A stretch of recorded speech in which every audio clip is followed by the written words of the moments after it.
जय हिंद साथियों, मैं कृष्णा यादव आपका अपने प्लेटफॉर्म कृष्णवाणी में स्वागत करता हूं। तो आज का टॉपिक है बुद्धि मतलब इंटेलिजेंस। बुद्धि क्या होती है? बुद्धि वह मानसिक शक्ति है जिसकी सहायता से व्यक्ति सोचता, समझता, सीखता, तर्क करता और समस्या समाधान भी करता है।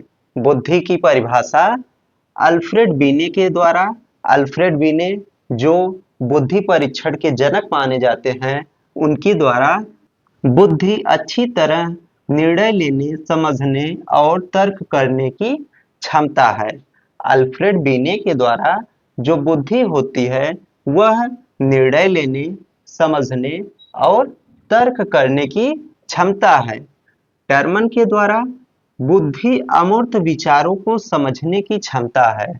बुद्धि जो है वह टर्मन के द्वारा अमूर्त विचारों को मतलब जो विचार नहीं दिख रहे हैं उसको समझने की क्षमता होती है। ईस्टर्न के द्वारा नई परिस्थितियों के साथ समायोजन करने की क्षमता ही बुद्धि है। ईस्टर्न के द्वारा जो बुद्धि होती है वह नई परिस्थितियों के साथ समायोजन करने की क्षमता है। तो बुद्धि की विशेषताएं हैं जिसमें पहला है सीखने की क्षमता।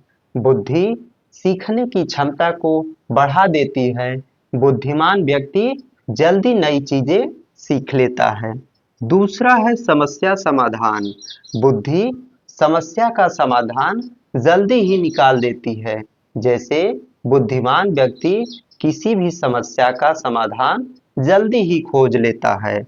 तीसरा है तर्क शक्ति। बुद्धि तर्क शक्ति को बढ़ा देती है। बुद्धिमान व्यक्ति सही और गलत में अंतर कर सकता है। चौथा है समायोजन क्षमता। यह समायोजन क्षमता को भी बढ़ा देती है। नई चीजें सीखने में समायोजन करना बहुत आसान हो जाता है। पांचवा है निर्णय लेने की क्षमता।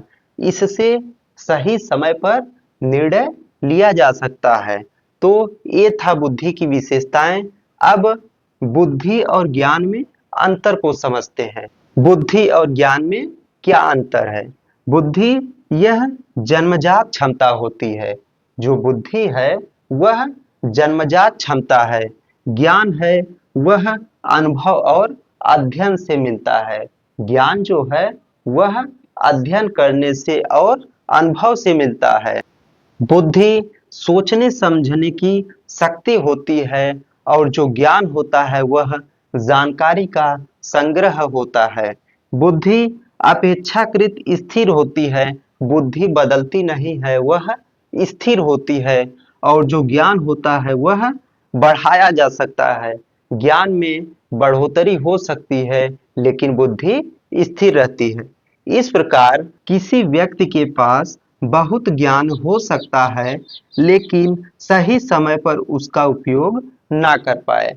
किसी व्यक्ति के पास बहुत जानकारी इकट्ठा हो, बहुत ज्ञान इकट्ठी हो, लेकिन सही समय पर उसका उपयोग हो सकता हो न कर पाए। लेकिन वही बुद्धिमान व्यक्ति कम जानकारी में भी अच्छा निर्णय ले सकता है। और बुद्धिमान व्यक्ति जिसके पास कम जानकारी, कम ज्ञान होने के बावजूद भी वह अच्छा निर्णय ले सकता है। तो ये था आज का टॉपिक बुद्धि मतलब इंटेलिजेंस। मिलते हैं अगले टॉपिक के साथ। जय हिंद।